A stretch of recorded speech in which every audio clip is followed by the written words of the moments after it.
Welcome, everyone, to another Yale Alumni Nonprofit Alliance program. This evening is hosted by our New England chapter, and our moderator is one of our leader committee members, Mike Kurz. And I'm going to hand the microphone over to him in a minute. I'm delighted to have our speakers. Thank you, everyone, for joining on the panel, and as well as for joining in our audience. Let me welcome all of you to our program tonight. It is supported by the Yale Alumni Nonprofit Alliance. They've helped us produce this evening's program, and it is also brought to you by YANA's New England chapter, which I hope you will consider joining. And if you're not in New England, I hope you'll consider joining your local chapter. In furthering YANA's purpose of connecting, convening, and collaborating, we've arranged tonight to have 4 founders of nonprofit organizations, each of our founders whom have individually had Yale associations. Tonight's program, should a reminder be necessary, is titled Founders Series, Advancing Peace, Education, Community Involvement, Community Impact, and Working Waterfronts. We are going to start with Yvonne Lodico, who will talk to you about Grace Initiatives Global, whose work includes advancing peace. Yvonne is a Yale Divinity School graduate. Then we will hear from Jeremy Chiappetta, who founded and who until recently led Blackstone Valley Prep. Jeremy has a SOM degree, School of Management degree, and also has been involved with the Rhode Academy and the Rhode Residency, both Yale programs. After Jeremy, we will hear from Nimisha Ganesh, who co-founded GenUnity, one of whose focuses is community impact. And she is, like myself, a Yale College graduate.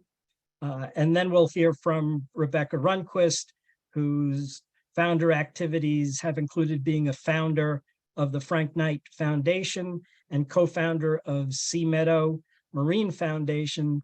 She is a forestry and environmental sciences graduate, and we are pleased that each of you have agreed to participate. We hope our audience will find our discussion useful and interesting, and a reason for you to become more involved in YANA or in supporting the 4 supporting the 4 organizations that we've spotlighted tonight. Yvonne, my first question is to you, and you can answer it even though I haven't told you I was going to ask it. Do you recognize my background? I think you might be in some building that I was in before.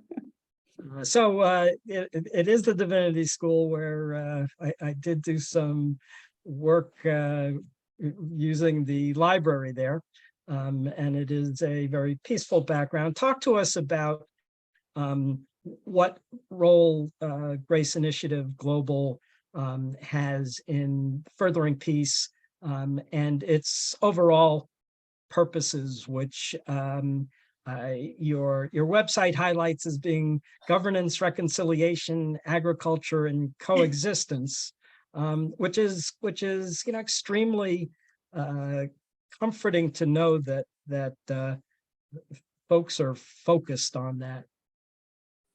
Yeah. Okay. Well, first I want to say thank you for inviting me to participate in this panel and with all these amazing people. I was really like, oh my gosh.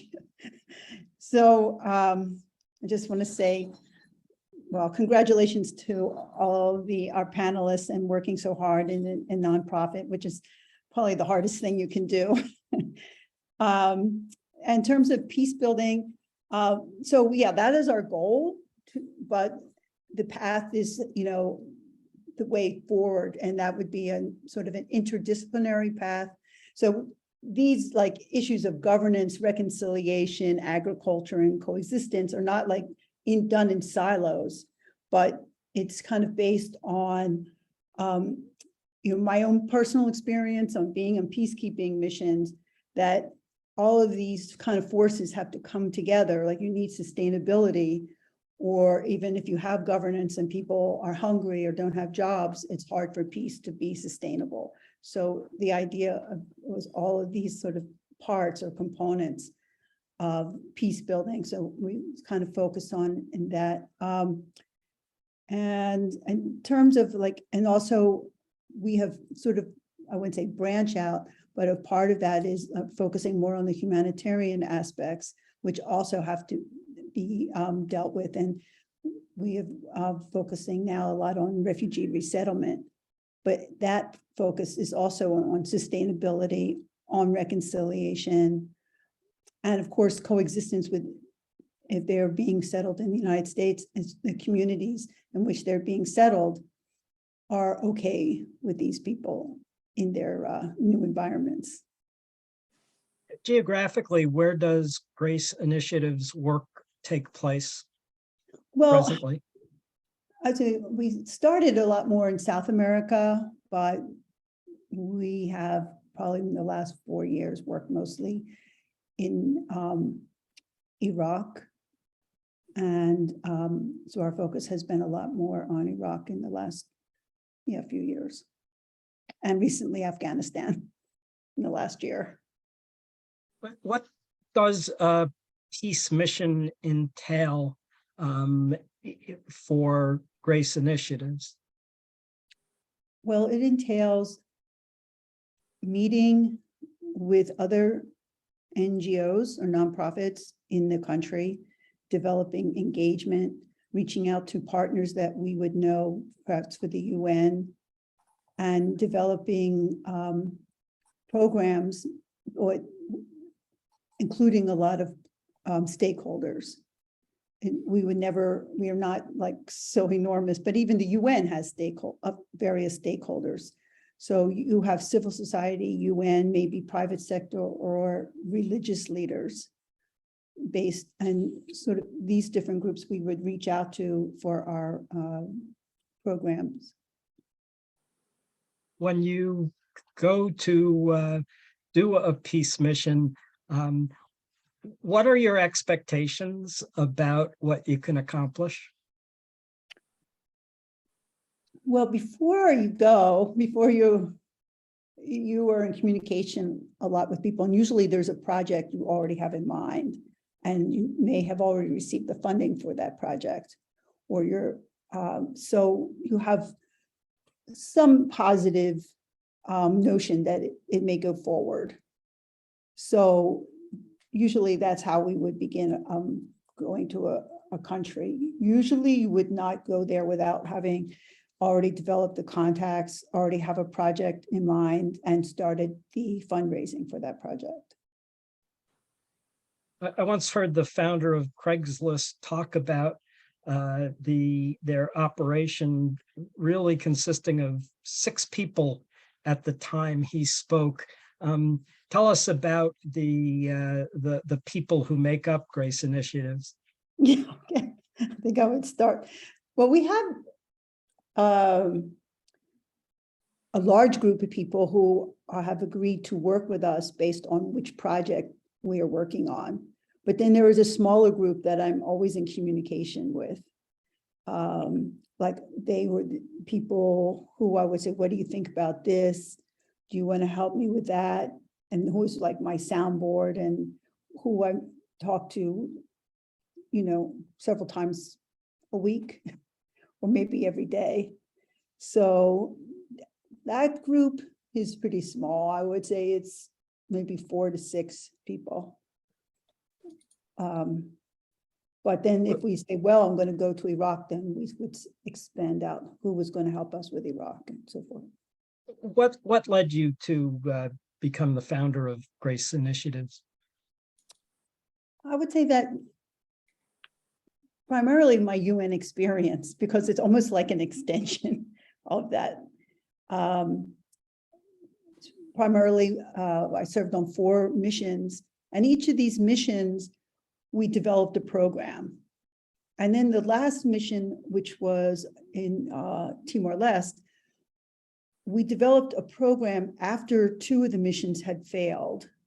And so the UN went back to figure out what is going to how can we make sure we'll have sustainable peace? Because they thought after like 7 years that this process was on track for peace. And in fact, when the special representative for Secretary General was speaking before the Security Council saying how successful the peace process was going, at the same time there were riots and the whole city was being burned down. And that is because, so they went back and said, what is missing? Oh, governance. We have to create a culture of governance, employment training, sustainability, learning how to have discourse without violence. There were so many aspects that weren't really included in the 2 previous missions. And so I came on the mission at that point, and then I developed a program. So that was sort of the path of starting to think about peace building and being more interdisciplinary. And then in my last posting at the UN, I also had to develop a lot of programs, in fact, like all the time, because we were a program and we also had to fundraise, so that they were interconnected, developing the programs and the fundraising. And sort of this all converged into me thinking, like, well, I think I can do this on a small basis. And that's more or less how the process evolved. So just to tell everyone, I did not do a extended or much of any biographical description of each of you, but the biographical information is available, and I encourage people to look at it to find out more about each of you who is speaking. Tell us, if you would, about the challenges of financing an organization like Grace Initiatives. That's the most creative part, I guess. But as I said in my last posting, or I guess my last position at the UN, it entailed fundraising. And that was the first time I ever did fundraising, well, in the UN, at a UN level. And so that requires, like, maybe sometimes we would develop a program for fundraising, like something that would be of interest. Like this year we did a forum for a humanitarian forum. And that was not only about instruction and learning, but it also was a fundraising tool. In addition, we look for grants like other people. And we have partnerships which also provide funding. So it's not one direct path, several paths. It can be a bumpy road. You explained to me when we were talking before the program that even at the UN, everything needs to have a funding source, and it's not just given to any project there.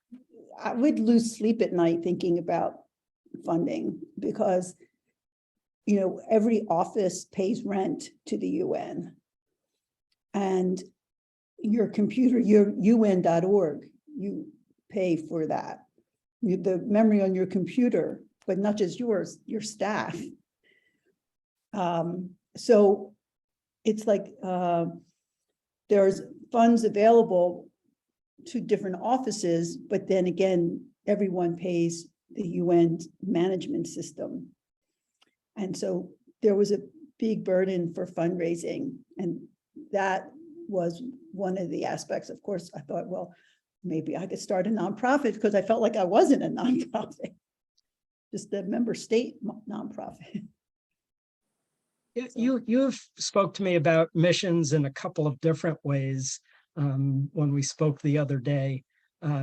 Jeremy Chiappetta spoke a lot to me about mission and the importance of mission.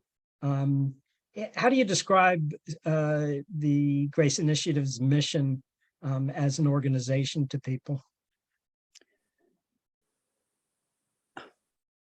One of the things that we try to convey is, yeah, we are about peace building and we are not the only ones, but what is our goal? And I think this notion of grace is a goal. And that was also a process that started when I was in Divinity school, to tell you the truth, because I wrote a paper on 9/11, and the professor for that class, who's now the president of Union Theological Seminary, said, but so we talked about the collective trauma in the United States, but she said, "Yo, you did a great job on that, but what about grace?" Where this is the trajectory of peace building, and that is a this whole, like a holistic healing that is sustainable, and that, you know, it's kind of like a sense of empathy and love, and that is more or less, that is our goal, but it's not a religious goal. You could say it's theologically based, but grace is found in a lot of religions. Like in Islam, people would say to me in Iraq, "Oh, I love the idea of grace initiative." And I said, "Really?" So, you know, ultimately it's love, but you can't call yourself the Love It Initiative, especially in Vermont. We think we're all like, work for Ben and Jerry's. So, yeah, that's, I guess, kind of the uniqueness of it. So let me finish up this part of the conversation with asking you, what are the Grace Initiative accomplishments that you're most proud of or pleased with?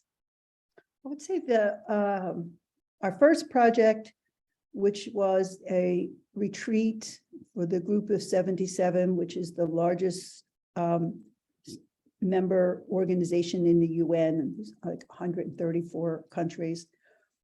And the chair organized a retreat in Vermont, and it was on sustainability, but also the sufficiency economy philosophy, which is a Buddhist philosophy.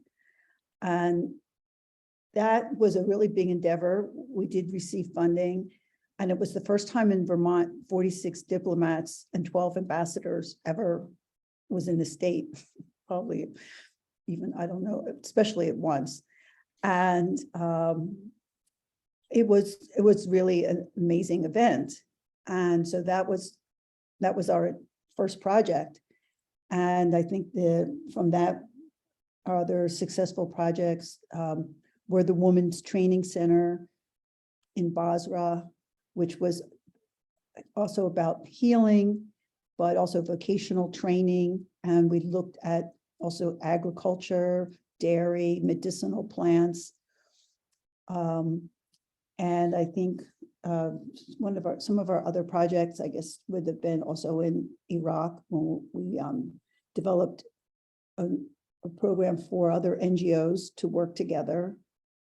And now, of course, is our refugee resettlement project that we are working on, dealing with the Afghan placement, but we are now moving on to another program with the Office of Refugee and Resettlement, which is on that we will be resettling not just Afghans, but asylees, maybe Ukrainians, victims of human trafficking. And our mission is very similar to the Grace Initiative mission.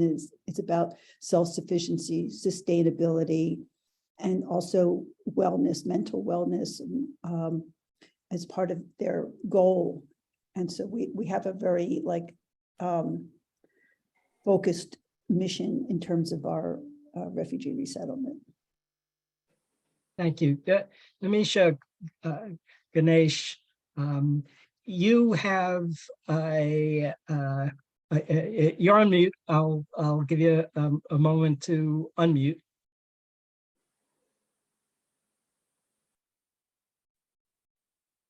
Thanks, Mike. So your you're more local is my sense of GenUnity, certainly than Yvonne's Grace Initiative, which its name includes global. But it strikes me that a lot of your approach probably mirrors Yvonne's in terms of including people in addressing matters that are, critical to them, and having, both leaders and a grassroots support for what you do. But don't let me try to characterize GenUnity. I'd love to hear you tell us what GenUnity does. Sure. Thanks, Mike. And also wanted to thank Yana, Rachel, my fellow panelists. It's truly an honor to be here. And Yvonne, it was great to learn a little bit more about Grace Initiative. And I think that's exactly right in that,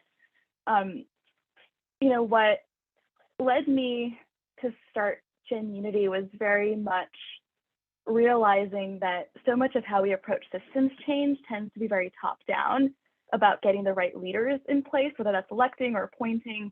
In my case, I was working in K-12 education with, superintendents of districts in the Northeast, in West Texas, and LA, and kind of seeing this firsthand of how that leader is only able to do so much without the kind of grassroots support, involvement, and engagement kind of day to day, regardless of whether you're working in the nonprofit sector or public sector, even in your roles. And so that's what got me to GenUnity, of seeing this gap of the way that we try to have reforms that frankly aren't very sustainable and often get undone. And how do we create the conditions, even like the political will, for longer term kind of enduring change that addresses root causes. And so with GenUnity, it's very much about how can we support everyday folks from our communities that want to get involved on local issues, but don't know how, feel like they don't have enough information. I think a lot of people are asking, okay, I voted, now what? Or I've donated, now what? Like, how can I really drive change in a way that not only fulfills maybe me and something I'm seeking in terms of purpose, but actually helping sort of drive change at kind of that systemic level. And so I'll pause there, Mike. I know there are a couple follow-up questions, and so I'm happy to share more on kind of how we do that. And that was exactly where I wanted to go next. How do you accomplish that? Are there templates, or is there a template? Is there multiple templates that you use with people to help them to accomplish what you want to help them with? Sure. So I think of what we think of like with GenUnity, we're trying to create and activate folks as community leaders. And community leadership, we think of very much as a muscle of being able to, one, understand people and lived experience on the issue, especially those that are different from you. Two, being able to understand kind of like the system. So what is actually happening? What can I do to drive change? Three is power. So how do you actually, how do power structures like advocacy, funding, organizing, legislation kind of fit in with that? And then the fourth is then what can I do? And so this kind of muscle we developed through, we currently have a sort of 10-week, 2 to 3 hour per week program where we select a diverse group of people from across a local community, a portion of whom actually have lived experience on the issue. And so we've done programs, for example, on eviction and housing insecurity in Boston, or on health equity. I'll take our eviction and housing program as one. And so we run through this kind of people, system, power, change kind of framework. In people, you're meeting with property owners or landlords, you're meeting with folks and families that have been evicted to start with actually what is happening in my community today, and being able to emphasize across that lived experience. The second on kind of the system is who is working on the issue, where are there gaps, and so meeting with the different service providers, nonprofits, government agencies. The third then on power is meeting with local state reps, meeting with some of the federal staffers, meeting with funders like the Boston Foundation, meeting with advocacy orgs, both for tenants as well as for property owners and landlords. And then all of this culminates in, okay, now what can I do?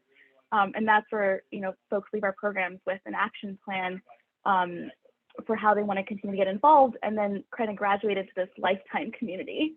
And so realizing and recognizing that very much this is something that needs to continue to be developed. And so in many ways, I think a way of thinking about this is, when I think of how I learned about the formal structures I had for learning about this, I think of my high school civics class, which I don't know if there was anything like your civics class, I could definitely want to project. But often, there was so much that was missing, that wasn't actually experiential. And then as an adult, like, those spaces don't exist. And so how can we actually have the kind of civic spaces for people to come and dialogue and do that? And so our program is kind of a way to learn and do that, but really it's about the community and actually engaging with each other. And like, that's the kind of muscle that you have to continue to build. What did it take for you and your co-founder to get GenUnity off the ground? Sure, yeah. So I came to this work, after graduating Yale, I entered kind of the private sector, and quickly found myself asking this question of what else can I do that I found more meaningful.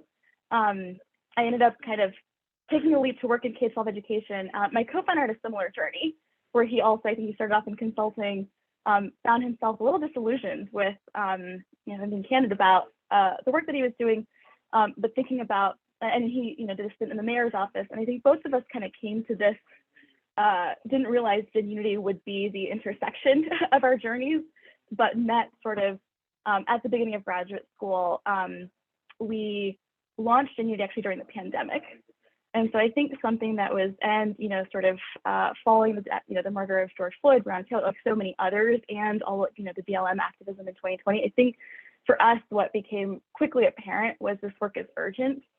And both of us chose to kind of continue to do GenUnity post-graduation from our graduate degrees. We're very lucky to be able to do it.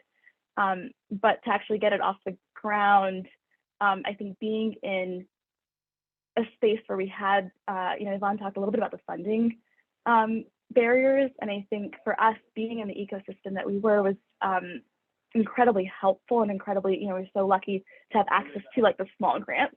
Like often it was the first $250, the first $500 to be able to pay people to come for focus groups, because we knew if we couldn't compensate people for their time, the kind of data we're getting is just skewed.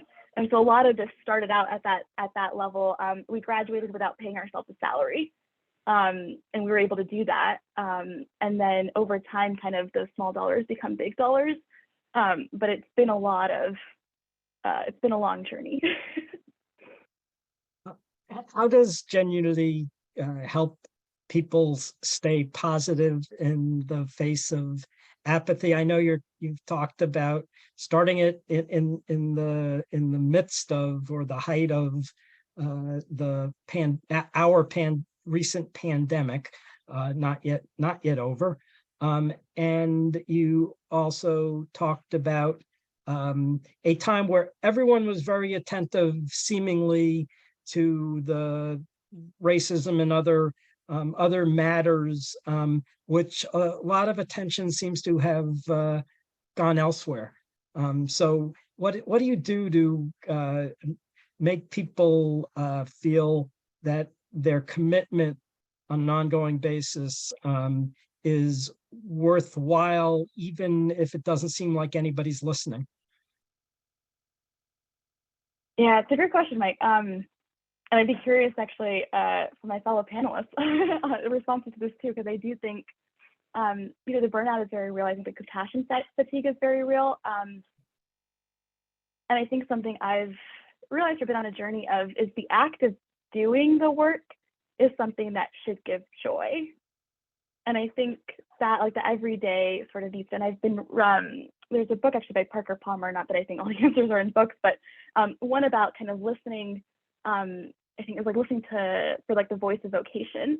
And I think talks about how you think about the impact you have, whether you do that through your work or outside, but very much, the way that you engage, like the journey itself should be kind of replenishing and filling that cup.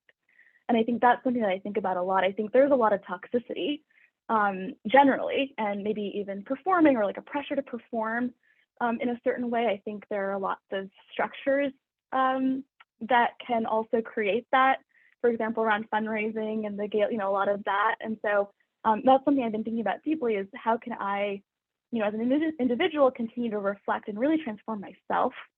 And I think that's been part of Grace Lee Boggs is another person I've really looked up to and admire, and from her writing and work very much, transform yourself to transform the world. And I think that's been a key part of how I've approached this journey. And I'm definitely still learning, and a lot to continue learning. But if I think about kind of staying positive, I think there's a realness that it can be incredibly horrifying and sad and down and all of that, and like being able to be real and still connect with people. I think it's ultimately like the people in the community that keep me going, and that's what gives me joy, is sort of the interactions with the members that I'm working with, our communities, and I think that's so critical. And so a little bit of a windy answer, Mike, but I think it's a combination of kind of how do I myself kind of process the world? Am I being performative? Am I being driven by guilt or fear in how I'm acting or engaging, which I think sometimes social media can put a pressure on? And am I able to be like real with people? And so that's been kind of my journey for that, but would be curious other thoughts too. I should come back and ask everyone about social media and how they see interactions with it. Do you see yourself into sort of a second stage of GenUnity development, and how do you see the stages rolling out from here? Yeah, thanks, Mike, for this. So I'm so excited. We've passed the year actually of paying ourselves, and so it's been really, really cool and exciting to even survive. It definitely feels like we're at this inflection point. We've reached our first 100 members, served across the greater Boston area. We're starting to build like the next, so I should mention actually, with GenUnity, we have a kind of hybrid funding model where we're partly funded by philanthropy, but we also have earned revenue. So we partner with companies that support their employees to participate in our programs. And I think that's one piece where we're, finally at a place where I think, we actually have a runway to hire and make some of those decisions, but how do we continue sort of expanding that partnership model? And so in this next phase, I think, something that I'm really excited about is being able to think about scale and growth in a way where maybe we're moving out of this kind of survival mode kind of day to day and week to week, to how can we plan, 6 months to a year from now for, what are the big, one way I've approached this work is like, what's on our learning agenda? Like, what are the big questions we're looking to answer? And I think the biggest one on that is, we know our program works at this kind of small batch size. What would it look like? How can we distill those aha moments and scale them to reach more people? What makes someone a member of GenUnity? Sure. So anyone can be a member, first of all. Our cohorts are, as long as you're an adult, so our cohorts are 18 to, our last cohort had someone 70 plus, and we love our elders that are part of the cohort. They're multiracial, cross-class, intergenerational. We truly believe everyone has the potential to lead. And so anyone who applies to GenUnity and joins and participates in one of our programs is a member and is a member for life. How do you measure your accomplishments? Yeah, this is a great question. So really, I think our programs help sort of create this kind of mindset shift, which is hard to measure. One of the ways that we see the outcomes is, okay, what are people doing after the program? How are they involved in their communities? And we've been tracking some of that in that, one of our members helped introduce new fair housing legislation by connecting with one of the partners in our program. Others are, organizing their neighbors to understand better their rights as tenants prior to facing an eviction. And so the scale and like the types of actions that members can take really varies. And I think one of the things that I'm realizing is, often when we think about leaders, we think of politicians and activists.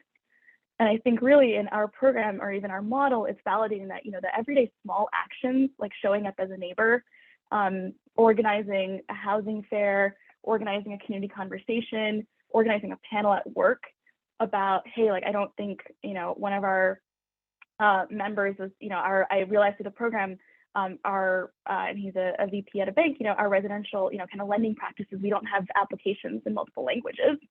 And so helping to have a conversation inside. And so in terms of measuring impact, we've done kind of our surveys and the pre and the post. If anyone listening on the call actually has experience kind of doing this sort of deeper study, I think that's something we're looking to kind of formalize. But so far it's been kind of anecdotal through our pre and post. I'm happy to share some of the stats, but that's been a place actually that's been challenging for this kind of programming. You spoke about housing and tenant rights. What are the other focuses that GenUnity has had since it's been operational? Sure. So we've started with housing.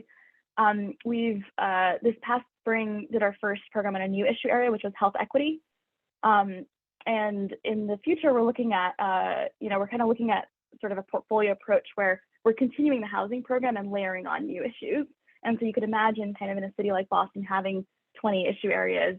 Environmental justice, food insecurity have been ones that have been on our radar for later. Maybe education, maybe, Jeremy would love to talk more about that. But really just thinking about, what are urgent issues that are informed by the community? What are our community partners telling us? What are employers telling us? What are our members telling us? And kind of sequencing from that so we have a sustainable model. I should add also, Mike, actually, as I think about our next stage, Boston we see as a proof point. And so, what are ways that we can expand GenUnity and replicate in other cities and communities? And I think that's the dream, whether or not we are the ones actually operating that model or partnering with others that are, on the ground to do that. And geographically, you go now beyond the immediate environs of Boston? Do you reach out to 128? Where or what is your geographical area of concentration? Sure. So we've mainly been focused in Boston and really the greater Boston area. So we've had members as far west as Worcester. We're thinking about like kind of Lawrence, Lowell.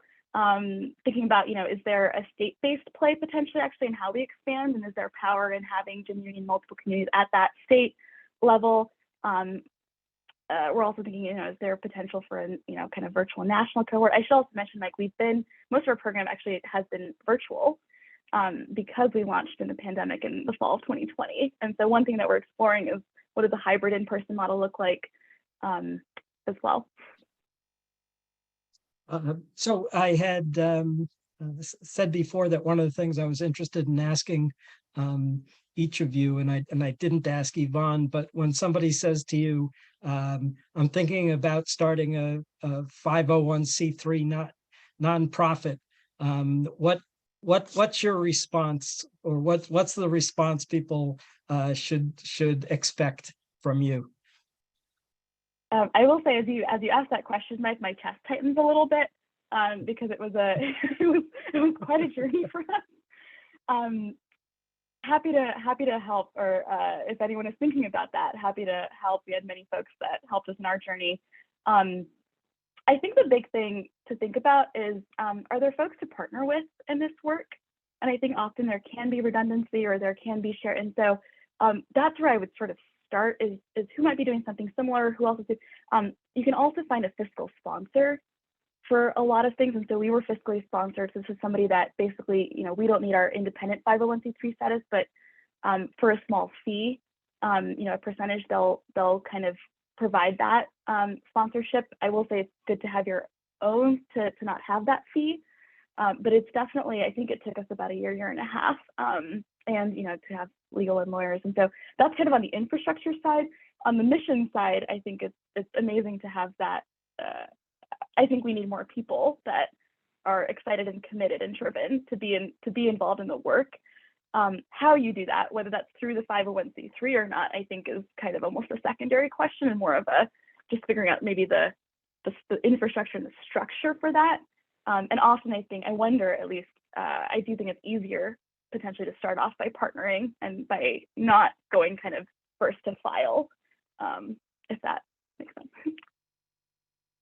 So I'm going to turn to Jeremy, and in doing so, just remark on how much I didn't appreciate the commonalities between a number of you.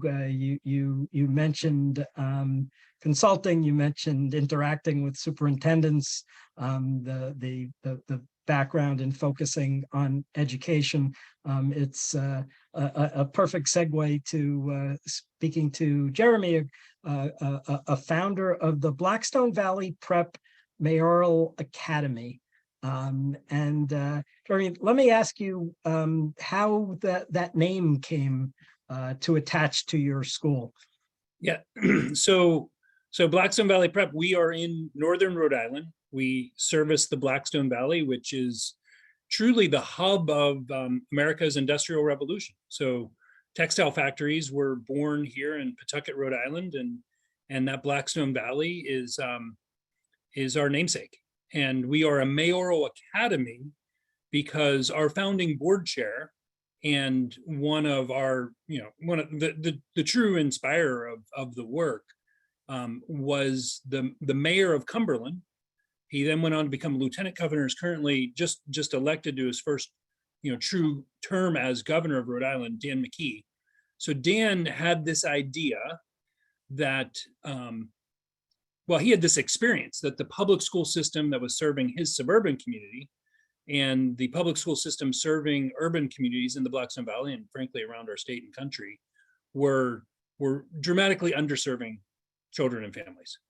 And it was really with that he said, if we had a whiteboard, if we could start a school from fresh scratch, what would it look like? And I joined the team and we visited schools around the country. We partnered with others and we set out to be crazy ambitious and to do a few things. First and foremost, to provide every child with an incredibly solid foundation academically and socially and culturally in terms of a school model. So to teach kids well and prepare them for success in college and the world beyond. The second thing was to do that in an environment that was bringing together urban and suburban kids into the same school setting. So in New England, I think many of us know, our neighborhoods are highly segregated, which means our schools, which are mostly neighborhood schools, are mostly segregated. And the disproportionate outcomes from those segregated neighborhoods and segregated schools it's palpable, right? Within a mile in Rhode Island, you have a school that's 90% white, 90% kids reading at grade level. And maybe not post-pandemic, but close to that. And just down the road, less than a mile away, same kids, often they're not performing at the same level. And Dan's idea, our idea, was to bring these kids together in the same schoolhouse. And I had finished my undergrad. I went to Penn undergrad and did Teach for America. I taught in Harlem and Washington Heights and New York City. And I was curious about this idea of urban-suburban mix. And a mentor of mine said to me, Jeremy, the most powerful thing you can do for my kids, she was a superintendent of one of the urban systems that we were serving. The most powerful thing you can do for my kids is to put them in a seat next to kids from these suburban towns. And frankly, the most powerful thing you can do for those kids from those suburban communities and their parents is to get them in rooms with my kids and to bring these communities together. And that was prescient. That was 14 years ago when we were contemplating this idea. And to this day, I think it's the most powerful opportunity we have. The last thing about our name is Mayoral Academy, and that is, again, a hat tip to Dan McKee, where we have additional freedoms under the Rhode Island law for charter schools. We're free from the Tenure Act and free from the pension systems. We do a 403B model. But we have extra freedoms, but in exchange for those extra freedoms, we have extra accountability, and our board, our nonprofit board, must be chaired by a mayor in Rhode Island. So that's sort of the origin of the name and the school, and really excited for the work that we've been trying to do. I remember reading maybe that the school started with something like 79 students, and the number is something like 1,800 now, or are those numbers close to correct? Spirit is 76, so 76 kindergartners. Spirit is 76, and we're over 2,200 today. And this fall, one of our high school graduates is a freshman at Yale, and this is a first gen college kid who just crushed it through our program. Amazing success story, and Yale has met their promise financially in terms of supporting him. It is not to say that imposter syndrome isn't real and that he every day is looking around saying, do I belong here? But he's had good support and is working his tail off. STEM at Yale apparently is not very easy, but he's working hard, and that's what we're trying to do. And I don't think every kid in the country should go to Yale, but I do think every kid in the country should have an option to go to a great match college, university, or trade program, credential program, so that they can access the American dream. I mean, this group tonight, all of us, if we're on this Zoom, like, we are just incredibly privileged, and frankly, I think every child in America should have an access to that opportunity, and that's why I got involved. So I think in Hartford, Connecticut now, our city schools are almost an even split between charters and charter/magnets, and the other schools, the classic public schools. What do you foresee as the likelihood that the Blackstone Valley model will be replicated? How be positive for us? When will the American educational system be less stratified by wealth and some being fortunate and some being very unfortunate in terms of educational environments? Well, if everyone on this Zoom and all of their network went all in on this work, we'd have a fighting chance. And we need more organizations. We need more nonprofits. We need more innovation. We need more educators, frankly. And while I have hope, and that's why I get up and think about this work every day. That's why I joined the work. I think about that Teach for America model of one day, that motto of one day all children will have access. And we're not there yet. We have hosted, dozens of founders to come and spend time with us, a day, a week, a semester even, at Blackstone Valley Prep. And so there is hope that people will see this. I think the real challenge is, how do we scale success for schools? And I don't know, we are caught in a governance model debate nationally around districts versus charters. That is, it's tiresome and distracting. I've worked in district schools. I worked in Providence. I worked in New York City. I am fairly governance agnostic, honestly. I think a great school is what matters. And I think there are freedoms that we have that have been really powerful for us to drive success. And I've also seen incredible success in traditional schools. I've seen incredible success with all kinds of different board models. I've seen them in unionized systems and in non-unionized systems. I think the key is a staff, a family group, a community group, stakeholder group, kids all buying in on a mission, right? When everyone's all in on a mission, whatever that, maybe it's a career tech school that's focused on creating a next generation of nurses. We have one of those in Rhode Island. We have a charter school actually focused on creating nurses. And everyone, part of the graduation requirement is that you have a CNA to graduate, right? And so you have your diploma, you have your CNA, and then you can enter into the next phase of your career. We need to rally around a mission to improve education.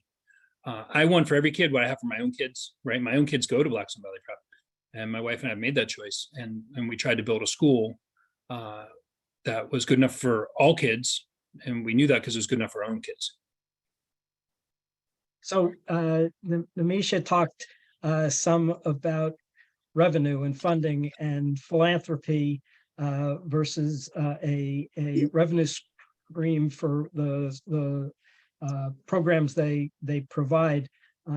What wisdom do you have about how to pay for the things your mission with a nonprofit? Yeah, so you're talking to the wrong guy. I struck out, right? So Mackenzie Scott didn't call me. She did call some of my friends who run charter schools, but she didn't call me. I didn't hit the mega billion thing or whatever that was.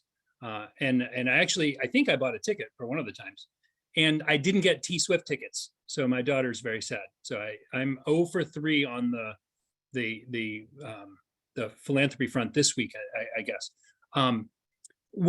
As a public charter school, we operate on public dollars, right? And so we have some guaranteed revenues, and we fundraise for the gap because we get less per pupil than the district school, and we don't have facility choices the way districts do. So that's where our fundraising comes from, and is focused on.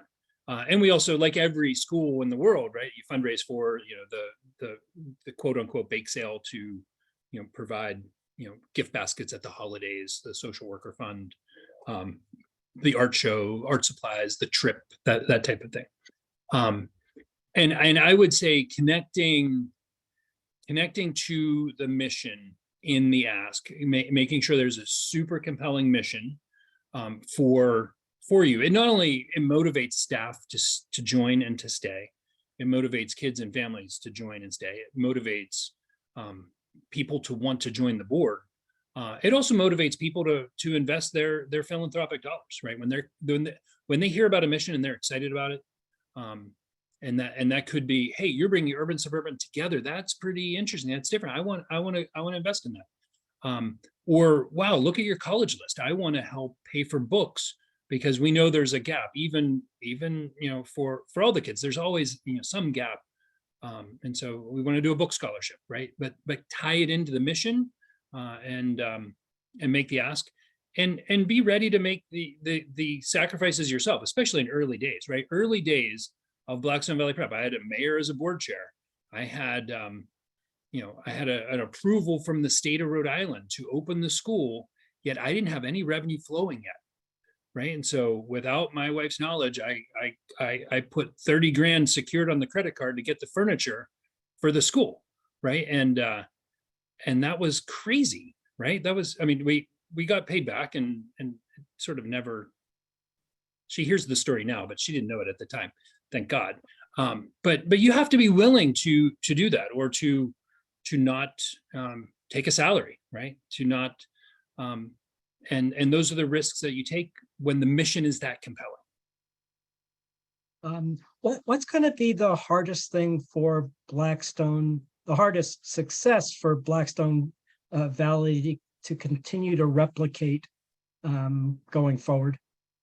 I think that this moment in time nationally, the great resignation, if you will, and I'm between jobs, right? So I recently stepped down as the CEO of Blackstone Valley Prep. So I'm actually in transition, and hopefully we'll have some exciting things to talk about in a few months. But there is a true staffing challenge. Teach for America, I am told, is challenged to recruit on college campuses in ways that we haven't seen in years past.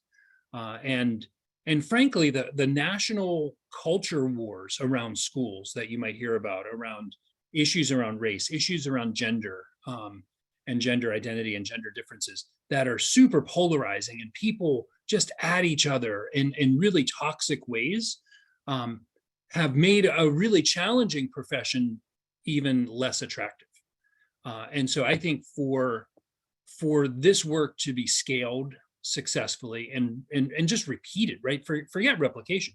For us to sustain the level of pre-pandemic results that we had, we have to think differently as a society around talent, right? Is there a ROTC program for public educators, right? Is there something that really draws in the most talented young people to commit to do this work? Teach for America was a shot at that. we need 50 shots to take this on, and our kids deserve it. Our future needs it, and if we're going to close the equity gaps that are so pervasive in this country, I'm a believer that education is the best shot we have to level that playing field. So let me ask Rebecca Runquist, since Jeremy, you spoke about the very hard early years where the revenue was not there. Tell us about your experience with that, Rebecca, and how you confront it. That continues. I think it's so great to have more than one person and everybody giving such wisdom and experience. I'm starting small and creating a community model. And I think in this phase, not in both instances. So I've got the tree nonprofit and the working waterfront one, but the Frank Knight, the tree nonprofit is really generating a model without a great deal of revenue. It's completely volunteer. Any donations or grants that I get goes completely back into the mission of the Frank Knight Foundation. And I'm just doing it with 0 staff, and it's a volunteer effort.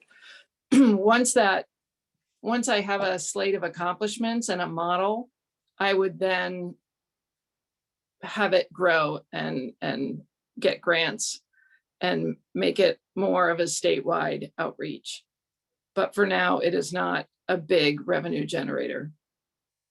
So tell us about the 2 organizations that you've had a founding role in, and a little bit about the each of them, and then please tell us how you decided that you should be doing this even without the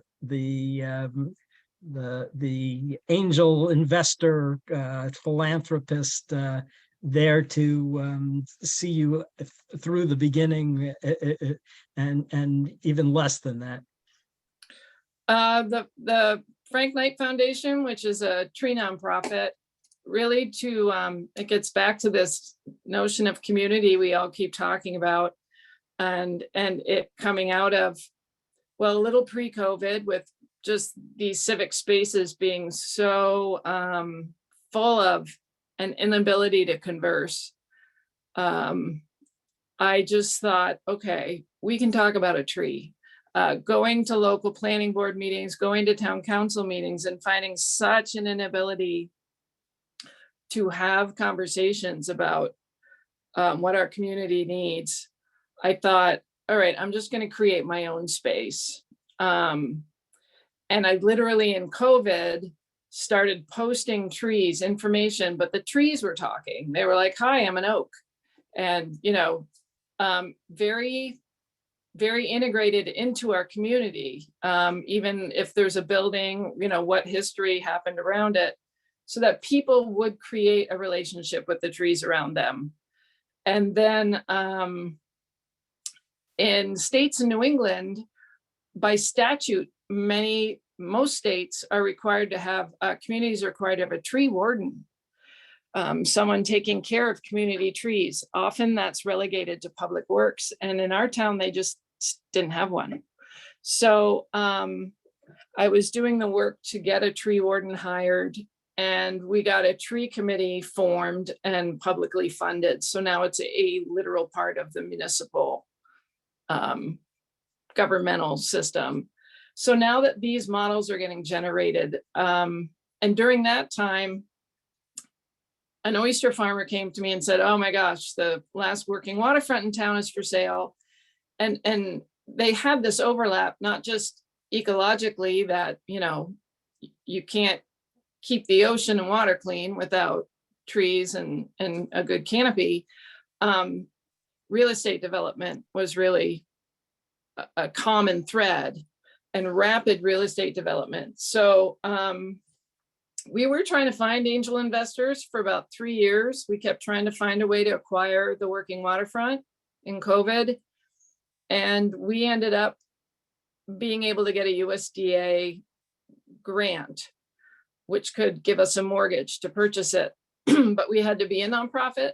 I was kind of hoping all along it would be a nonprofit because there were a lot of other equity access issues and programs I wanted to fund in that space.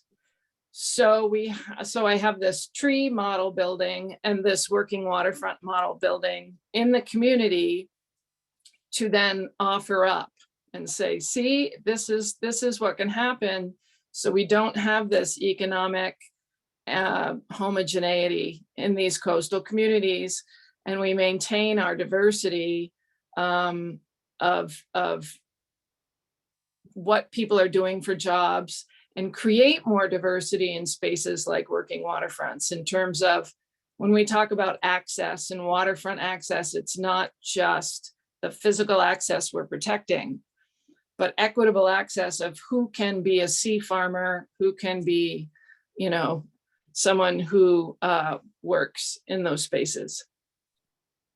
I already forgot what your last question was. But I was going to tell everyone at the outset that everyone should feel free to do what the politicians do. Allow me to ask my question and then answer the one you'd like to answer. But your answers are so intriguing. I'm just going to ask my next question, which is, it sounds from how you describe the Frank Knight Foundation activity that a purpose was to create a community among people who wouldn't necessarily engage with each other, which is even harder to do in New England, I suppose, since we do have this reputation of being a little bit standoffish. Tell us about that experience and how that played out. And that's so true, because I studied environmental law out west, and then coming back east, that like political space, it's so different here. Like, I don't want to create a stir and I don't want to make anybody angry. Long term, I will change the name, but Frank Knight was the tree warden in town. And there's, if people Google Herbie and Frank Knight, you will see it's on my website as well. we had a elm in town named Herbie that was probably started growing around the 1600s. So this gets to your question, but it's more fun to tell a story, right? So Herbie, Frank he became a volunteer tree warden, and he and Herbie grew together. He took care of Herbie for 60 years, I believe, 60 to 70 years. And always protecting it from Dutch elm disease. And Herbie finally succumbed. It was an enormous tree and a real icon for the town. It was the biggest, oldest elm tree in the Northeast or the East Coast or something. So Frank was like 97, still taking care of trees, still the tree warden, when Herbie had to come down, and Frank died a few years later. But everybody loved him, and he was just a lovely man. And he would help anybody with trees, talk about trees. And so I thought with that name recognition and with the permission of his son, I would start with this relationship and this example. I don't care, and so that we can find something common in each other, maintaining certain healthy boundaries if things really go awry, but finding commonality instead of starting with differences. And I'm doing it very slowly, but so far, with the frustration of typical municipal dynamics, it's working pretty well. Besides learning the downside of including the word foundation in your name, right? What else have you learned about nonprofit management and nurturing along the way? These are two very, I've been involved in nonprofits and like since high school. So every animal is different, but these are two very different animals in the sense that the Frank Knight Foundation is very small. Most of my board are forestry grads, and they just defer to me. They, we meet up every 3 months, and I tell them, the trees I plant at the high school, or the ones I gave away, or what we've been doing. The Sea Meadow Marine Foundation is an all volunteer board, but we work, and we work hard. So it's a very involved board, and we're going after big government grants, and we are more of an active board, and with higher goals. So Rebecca, Nimisha, Jeremy, I think the three of you, and Yvonne, this may be true for you too, both had time in the, I'll call it, for-profit world. So what led you or helped you to make the leap to what you're being so involved in the nonprofit world? I was, before this, I was at my last attempt, because I've been in law firms. The last one, I was in an investment firm, and I was supposed to be the philanthropic advisor, but I was just filling out fidelity forms most of the time. And I just, and also it being a parent, time is just too valuable, and no amount of income in this world we live in is going to compensate for how much we need to take care of each other and really, really try to integrate public and emotional health into our communities. And I honestly think we're in a bit of a crisis at this point. And I don't have enough time to really waste it filling out fidelity forms. I just honestly, and having a daughter who's supposed to be going to college, I could, have built a fund that would have paid her tuition, but I was like, I can raise a human, and I can work to create her world and improve it, or I can have an education fund. And I just could not justify the balance sheet. I want to let you know today about your experiences with nonprofits. What might you do differently with when you co-found your next one? Yeah. I do have a few ideas. I am an idea person, and I would always have that linear. I'm strategic, but I would have that ally co-founder that tries to get me to pay myself, get paid. As a nonprofit, I would not directly pay myself. I just want to make that clear. She's a lawyer. She knows there are rules. Nimisha left me with quite the vision when she answered the question about what do you say to the person who says, I want to start a 501c3 nonprofit. So the pain in her chest is going to resonate for a long time. As when I think about the question, what would you say? I really, we had to keep going back and forth with Sea Meadow, and I really do see the value in exploring, why start with a nonprofit? If someone came to me, there is such an extensive and greater amount of paperwork, conflict of interest, like there's just so much accountability.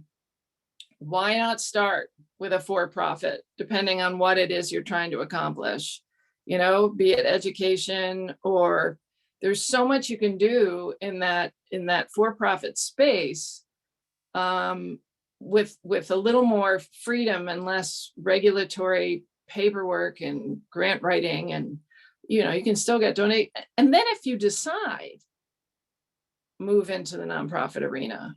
But I think it's easier to go from private to nonprofit than it is to go the other direction.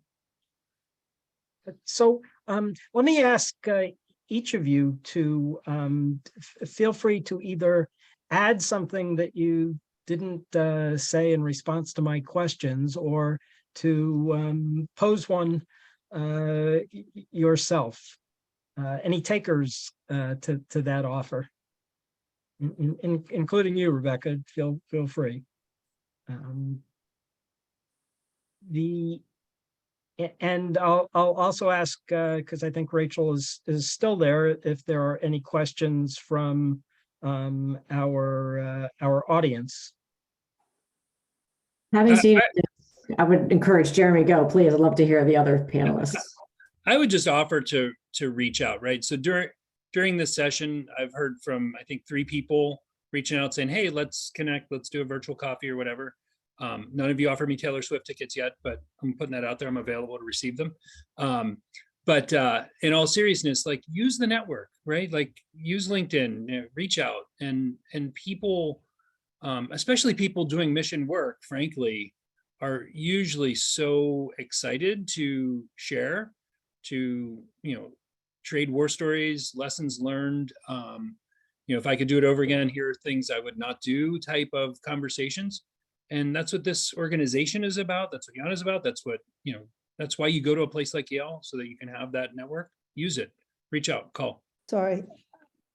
I would like to add this, some comment about this dichotomy between private sector and nonprofit.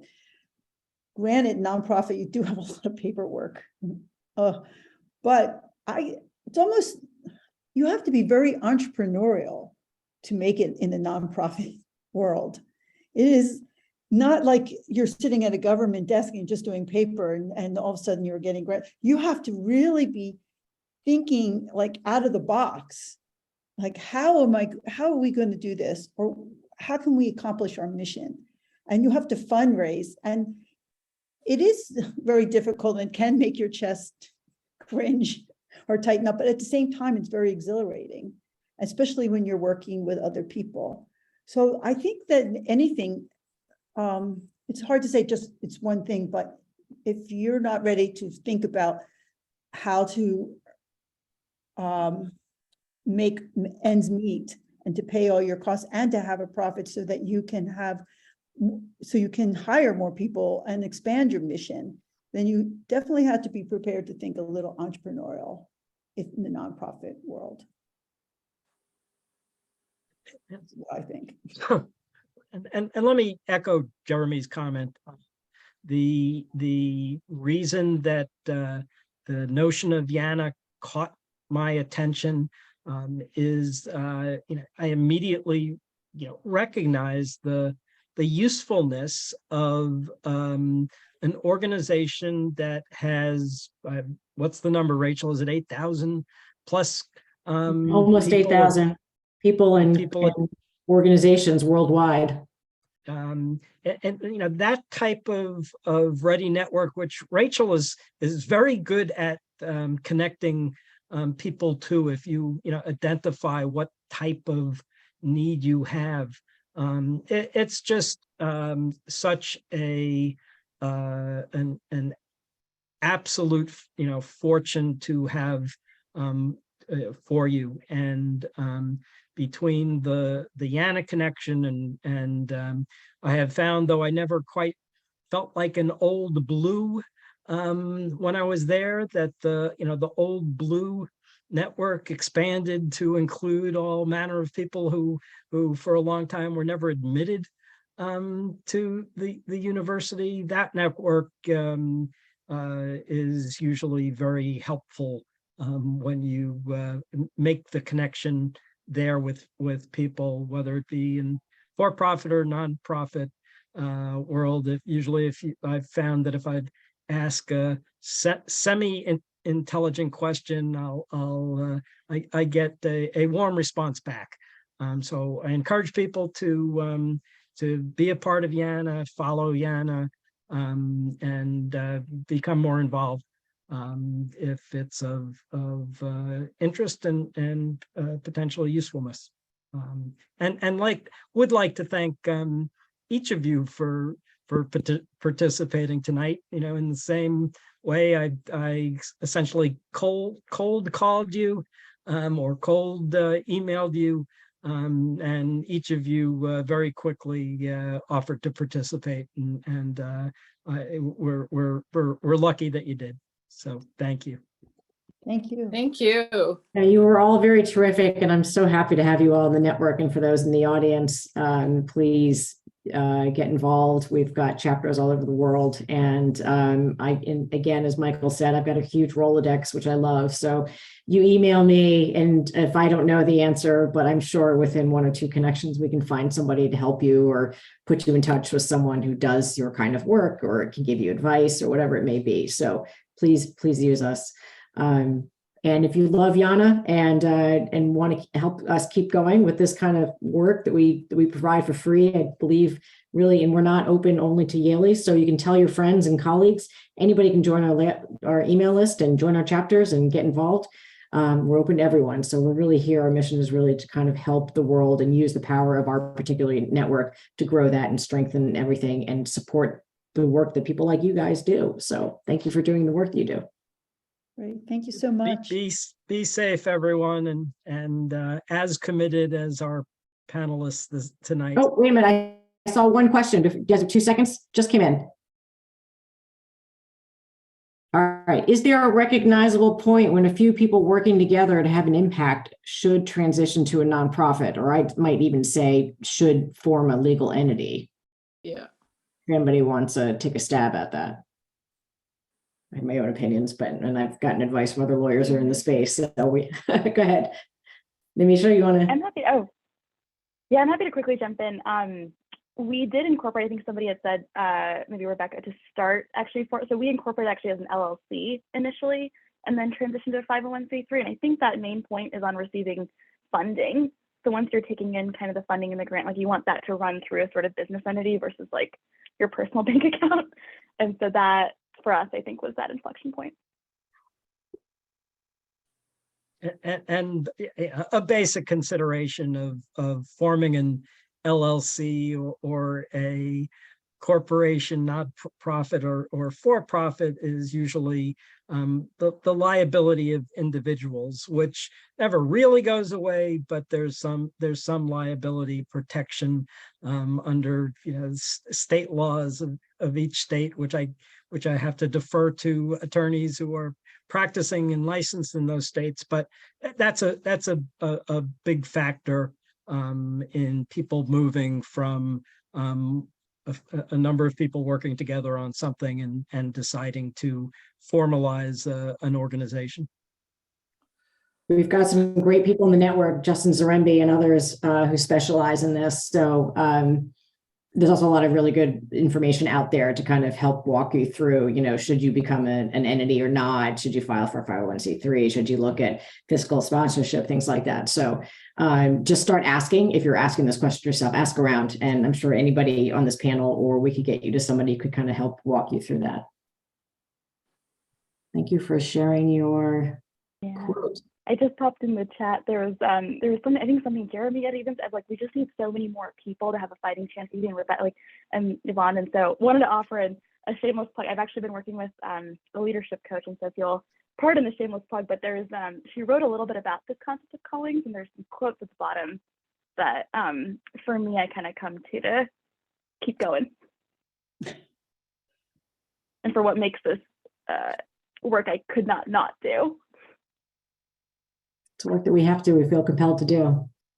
And it being almost the end of the year, if you are giving to organizations other than YANA, consider the four five who have been described to you tonight. Absolutely. Thanks, everyone.